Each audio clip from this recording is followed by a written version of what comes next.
السلام علیکم اور ایک دفعہ پھر آپ سب کو خوش آمدید کہتے ہیں. بریک پہ جانے سے پہلے میں نے آپ کو بتایا تھا کہ انجینئر صاحب ہمارے ساتھ ہوں گے. انجینئر محمد علی مرزا صاحب بالکل ہمارے ساتھ موجود ہیں. حضرت السلام علیکم. وعلیکم السلام ورحمۃ اللہ وبرکاتہ. ولا حول ولا قوة الا باللہ. اللہم صلی علی محمد وعلی آل محمد. رب اشرح لی صدری ویسر لی امری واحلل عقدۃ من لسانی یفقہوا قولی. جی فیصل بھائی. حضرت چونکہ آج 15 مارچ ہے اور آپ جانتے ہیں کہ 15 مارچ کو یوم تحفظ ناموس رسالت منایا جاتا ہے. تحفظ ناموس رسالت کے سلسلے میں ایک عام مسلمان کی کیا ذمہ داریاں ہیں؟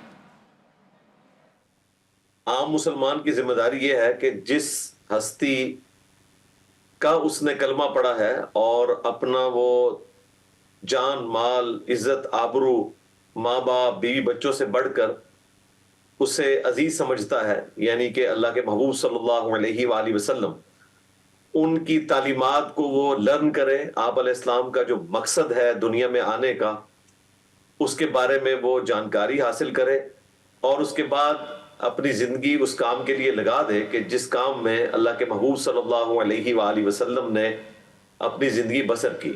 صرف آپ علیہ السلام کو یاد کر کے نعتیں پڑھنا یا آپ علیہ السلام کی یاد میں آنسو بہانا یا میلاد کے پروگرام کر لینا، یہ جسٹ ریچولز ہیں. اصل چیز یہ ہے کہ جس مشن کی خاطر وہ دنیا میں آئے اور پوری زندگی انہوں نے ہر قربانی دی اس مشن کی تکمیل کی خاطر، اس کو پہلے ہم سمجھیں، سیکھیں اور پھر اس مشن کو آگے لے کر چلیں. بالکل وجہ بالکل ماشاءاللہ خوبصورت بات. حضرت آج میرا ٹاپک جو ہے وہ اس حوالے سے ہے جو اسلام فوبیا پوری دنیا میں مسلمانوں کے خلاف، اسلام کے خلاف خاص کر پھیلایا گیا. مجھے سمجھ میں نہیں آتا ہے کہ اس کا انکاؤنٹر ہم صحیح طرح سے کیوں نہیں کر پا رہے ہیں. اس کی وجہ یہ ہے کہ اس ماڈرن ایج کے اندر سو کالڈ جہادی تنظیموں نے جہاد کے نام کے اوپر فساد مچایا ہوا ہے، اور وہ لوگ آٹے میں نمک کے برابر بھی نہیں ہیں، جن کی وجہ سے پوری کی پوری امت آلموسٹ 1.75 بلین، 2 ارب کے قریب مسلمان تکلیف کاٹ رہے ہیں. بالکل. اور جو اسلام دشمن ہے وہ چند ایک لوگوں کو میڈیا میں دکھا کر اسلام کا ایک بدنما چہرہ پیش کرنے کی کوشش کرتے ہیں. اس کے لیے ضروری ہے کہ ہمارے ممبروں سے، ہمارے سٹیجز سے، ہمارے سکولرز کے پلیٹ فارم سے اس طرح کی جتنی جہادی تنظیمیں ہیں جو مسلمانوں کا گلا کاٹ رہی ہیں اور ان بے گناہ نان مسلمز کا گلا کاٹ رہی ہیں کہ جن کا اس طرح کی جنگوں کے ساتھ کوئی لینا دینا نہیں ہے، بجائے اس کے کہ یہ اسلام کی ٹرو پکچر لوگوں کے سامنے پیش کرتے ہیں، انہوں نے فساد کھڑا کر لیا. آپ اپنے پڑوسی ملک میں دیکھ لیں، افغانستان کے اندر امریکہ نے بدماشی سے اس ملک پہ قبضہ کیا اور وہاں پہ ظاہر ایک فریڈم سٹرگل ہوئی جس کی وجہ سے امریکہ کو جانا پڑا. بہت اچھی بات. لیکن امریکہ جب چلا گیا، جو لوگ اب حکومت میں آ کے بیٹھے ہیں TTA، ان کے خلاف جو ہے وہ ایک اور تنظیم نے لڑنا شروع کر دیا ہے. جس جگہ پہ پہلے طالبان کھڑے تھے وہاں پہ آ کے وہ داعش تنظیم کھڑی ہو گئی ہے، اور طالبان جو ہے وہ امریکہ کی جگہ پہ بیٹھے ہوئے ہیں اور آپس میں لڑ رہے ہیں. ایک جو ہے وہ دوسرے فرقے سے تعلق رکھتا ہے سنیوں کے، اور دوسرا جو ہے وہ ایک اور فرقے سے تعلق رکھتا ہے وہ بھی سنی، اور سنی آپس میں سنیوں کو کاٹ رہے ہیں صرف پولیٹیکل اختلاف کی بنیاد کے اوپر. تو یہ ایک بہت بڑی ریزن ہے. یہ میں نے اس لیے ہائی لائٹ کی کہ اس کی طرف لوگوں کی توجہ نہیں ہے. باقی عام مسلمانوں سے تو کوئی تکلیف نہیں ہے. یورپ اور امریکہ میں لوگوں کو یہ جو کچھ ہوتا ہے وہ اس کی وجہ سے ہوتا ہے، اور پھر اس کو بنیاد بنا کے مسلمانوں پہ وہ چڑھ دوڑتے ہیں. تو مسلمانوں کو چاہیے خود ان کو اپنے آپ سے الگ کریں. اس کے بعد یہ ہے کہ جو لوگ پروپیگنڈا کریں گے وہ خود بخود مقدمہ اپنا ہار جائیں گے. جب ہم اپنا اس طرح کا رویہ پیش کریں گے کہ کالی بھیڑوں کو خود سنگل آؤٹ کر دیں گے، تو پھر ہمارے خلاف کوئی چیز ان کے ہاتھ آئے گی. بالکل بالکل. اور حضرت یہی بات ہے نا کہ وہ ان کو یہ لگتا ہے کہ ہم لوگ بڑے ریجٹ ہیں، بڑے سخت ہیں، لیکن ایز اے مسلمان دیگر انبیاء کی تعظیم اور ناموس کا بھی احترام اور تحفظ ہم تو کرتے ہیں، لیکن یہ کتنا ضروری ہے ہمارے لیے جو باقی لوگ بھی ہیں کہ وہ بھی اس کو بالکل جو ہے وہ جو ہمارے انبیاء کرام ہیں تمام، ان کے بارے میں بھی کوئی اس طرح کی بات نہ کی جائے یا کوئی اس طرح کی چیز نہ کہی جائے. دیکھیں فیصل بھائی، ایک چیز آپ سمجھ لیں کہ Islam is the only practising religion on the face of earth.